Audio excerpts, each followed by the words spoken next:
Começa agora mais um episódio diário do nosso querido Fofocast Jurídico, o seu podcast de fofocas do mundo do direito e outras cositas mais. Muito bom dia!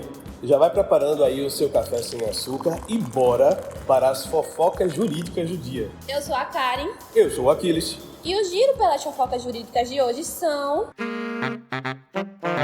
Você ouviu falar sobre a nova PL, que trata a respeito de direito de família? Eles querem acabar com os herdeiros necessários. Aqui a gente está falando a respeito do projeto de lei número 4.000 de 2025, que propõe uma ampla reforma no Código Civil, inclusive no direito das sucessões. Hoje, pelo Código Civil, existem os chamados herdeiros necessários, que são os descendentes, ascendentes e o próprio cônjuge. Essas pessoas têm direito garantido por lei a pelo menos 50% da herança legítima, ainda que exista testamento. Ou seja, a pessoa não pode simplesmente deixar todo o patrimônio para terceiros e excluir esses herdeiros. A proposta da reforma pretende flexibilizar isso. Entre as mudanças mais debatidas estão, por exemplo, retirar o cônjuge da condição de herdeiro necessário e reduzir a legítima parte de 50% para 25% do patrimônio. Na prática, isso aumentaria muito a liberdade da pessoa de decidir em testamento para quem deixar os seus bens. Aquiles, eu trouxe duas fofocas de uma vez só, porque ultimamente o mundo jurídico tá uma loucura, né? A primeira é que duas advogadas conseguiram manipular uma ferramenta de inteligência artificial usada no judiciário brasileiro. O caso chamou a atenção após elas inserirem comandos ocultos no processo. Na prática, os textos enviados ao sistema continham instruções escondidas para influenciar a resposta da IA, alterando a forma como o conteúdo era interpretado. A estratégia levantou alertas sobre segurança digital, confiabilidade de sistemas automatizados e riscos de uso de inteligência artificial em decisões judiciais. A segunda fofoca é: o Congresso Nacional aprovou uma nova lei que endurece penas para crimes como furto, roubo, receptação e golpes virtuais. A medida altera o Código Penal, sabe? E já está em vigor no país. Com essa mudança, crimes envolvendo celulares, cabos elétricos e equipamentos de serviços essenciais passam a receber punições mais severas. O texto também amplia penas para fraudes eletrônicas e cria punições específicas para o uso das chamadas contas laranjas, usadas para movimentar dinheiro em golpes. Os defensores da proposta afirmam que o objetivo é combater a sensação de impunidade, dificultar a reincidência do crime, sabe? Já os críticos, por outro lado, questionam se o aumento das penas será suficiente para reduzir a criminalidade. E no programa de hoje, temos o Fofocast Convida, onde fofocaremos sobre estágio na advocacia. Mas, antes de entrar na parte técnica, Karine, você já estagiou durante a sua graduação? Estagiei no órgão público e foi, fundamental para escolher a área que eu atuo hoje, né? Eu, amei o estágio e foi excelente para que eu escolha a minha paixão pelo direito administrativo. Então, pois é, no meu caso foi bem parecido. Eu fui estagiário numa empresa da área da advocacia tributária e também foi uma experiência ímpar na minha vida. E essa diferença não fica apenas na graduação, já que a OAB trouxe novidade para aqueles que pretendem atuar também na pós-graduação. É isso mesmo. E pensando nessas novidades, nós, da equipe Fofocast Jurídico, vamos conversar com Eduardo Daniel, conselheiro da OAB e gestor de um escritório de advocacia, para contar tudo sobre a nova roupagem do estágio em Direito, trazido pelo provimento número 217 de 2023.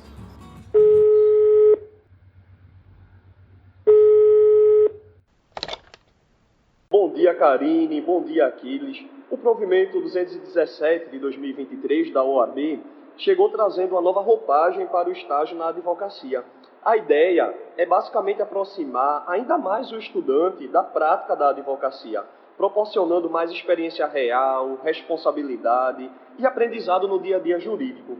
O estágio ele deixa de ser apenas uma etapa acadêmica e passa a assumir um papel ainda mais importante na formação de profissionais preparados para os desafios da advocacia moderna. É meio que uma mudança que fortalece não apenas os estudantes, mas toda a classe jurídica. E dando continuidade, Eduardo, quem pode ser estagiário de advocacia e quais são as principais atividades? Para atuar como estagiário em advocacia, é preciso entender alguns requisitos específicos. De modo geral, é exigido que o estudante ele esteja nos anos finais da graduação em Direito, normalmente entre o 9º e o 10º período. Embora, em alguns casos, seja possível iniciar a partir do 7º período, desde que o estudante já tenha cumprido carga horária suficiente. Além disso, tem uma distinção importante: não basta ser apenas um estagiário acadêmico vinculado à faculdade para exercer essas atividades próprias da advocacia. É necessário ele realizar a inscrição como estagiário junto à Ordem dos Advogados do Brasil, o que confere um status jurídico diferenciado. Essas atividades para os estagiários, elas são bem específicas.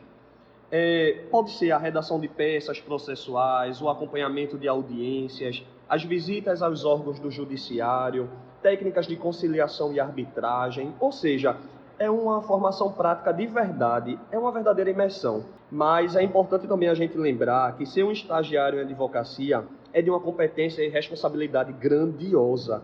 Como vocês, Aquiles e Karine, bem sabem, o direito ele lida com vidas e qualquer decisão jurídica lida com consequências, bem no estilo efeito borboleta, então não é brincadeira. Eduardo, de acordo com a Lei 11.788 de 2008, o estagiário deve ser acompanhado em suas atividades. No caso do estagiário em advocacia, quem é o responsável por esse acompanhamento? Olha, Karine, nos escritórios nós temos o que chamamos de advogado orientador. Ele é o grande responsável pelo advogado mirim. O orientador ele responde civil e disciplinamente pelos atos praticados pelo estagiário, seja ele qual for. Isso reforça o caráter formativo e responsável desse tipo de estágio. É muito comum e normal errar, não me entendam mal. Eu não quero afastar ninguém da experiência de vida da advocacia, porém, é válido destacar que não é um playground. É importante que o estagiário ele saiba dos riscos que sua ação ou a sua omissão podem causar. Tanto o estagiário quanto o advogado, o objetivo é que aquela semente de advogado prodígio já chegue no mundo exterior formado para toda e qualquer situação fortuita em seu caminho profissional.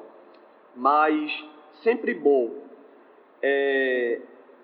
a supervisão de um advogado orientador. Lembrando, este advogado ele responde tanto civil quanto disciplinarmente pelos atos praticados pelo estagiário, pelo advogado mirim, o que reforça o caráter formativo e responsável desse tipo de estágio. Quanto ao provimento 217 de 2023, do que ele realmente trata e por que ele foi criado? Aquiles, o provimento 2017 ele foi publicado pelo Conselho Federal da OAB, lá em 2023, e nasceu com dois objetivos principais. O primeiro é regulamentar de forma clara o estágio profissional de advocacia, e o segundo foi unificar o procedimento de credenciamento das unidades que recebem estagiários, como os escritórios, departamentos jurídicos, de empresas e núcleos de práticas das faculdades. Esse provimento ele foi criado porque surgiu a necessidade de padronizar. Anterior a esse provimento, é importante lembrar que cada seccional tinha suas próprias regras, e isso gerava muito conflito entre os departamentos e os estagiários, já que os estudantes não tinham normas para recorrer. E aí esse provimento veio para resolver basicamente isso. Quais as principais mudanças trazidas pelo provimento? Karine, tiveram várias mudanças. Teve a modernização do credenciamento de escritórios, como já falei. Teve muito incentivo ao jovem que quer ser advogado. E uma que muitos desconhecem, que é a possibilidade de o estágio para bacharéis em Direito. Aquela pessoa que se formou em Direito e por algum acaso ainda não conseguiu ter uma carteirinha da OAB. Essa pessoa ela pode ser estagiária por até 2 anos, após a conclusão do curso de bacharel. Mas vale lembrar que esse estágio ele precisa ser feito em uma unidade devidamente credenciada, perante o Conselho Seccional da OAB da sua região. E além disso, o bacharel ele precisa pagar uma anuidade pertinente à OAB para regularizar essa situação como estagiário graduado. Como funciona essa novidade que o provimento trouxe para o estagiário de pós-graduação na advocacia? Aquiles, não só para o estagiário de pós-graduação na advocacia, mas também para quem exerce o teletrabalho ou home office, como ficou comum desde a pandemia. Durante esse período, precisávamos continuar trabalhando e tinha uma multidão de novos estudantes que se graduaram por chamadas de vídeo e precisavam dessa prática jurídica na advocacia. Na minha percepção, eu acredito que esse provimento ainda surgiu tarde, apenas em 2023. Quanto ao programa de estágio na pós-graduação, como você perguntou, também estávamos atrasados, porque desde 2008 já existia essa base legal para o estágio na pós-graduação.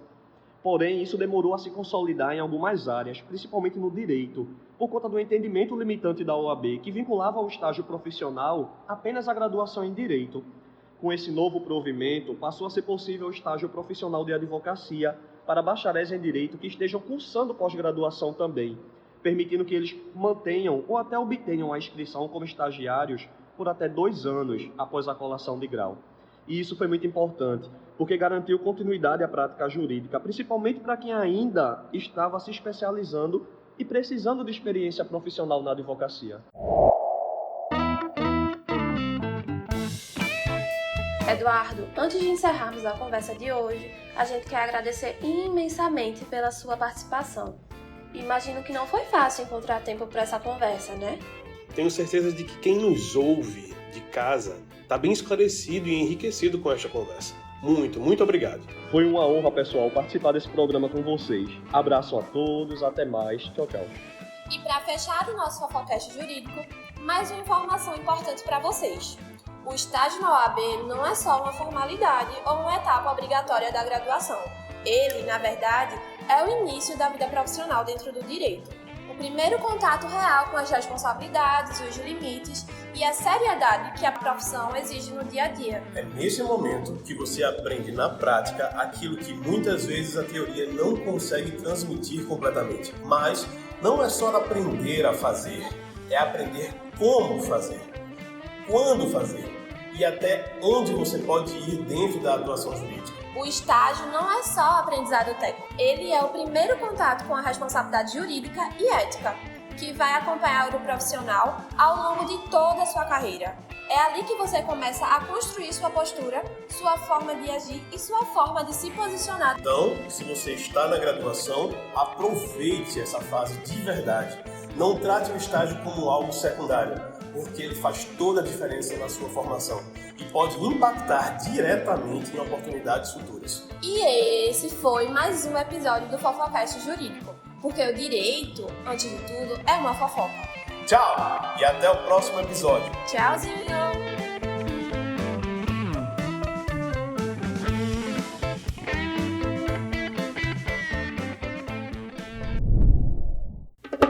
E o episódio de hoje teve apoio de Cookeria.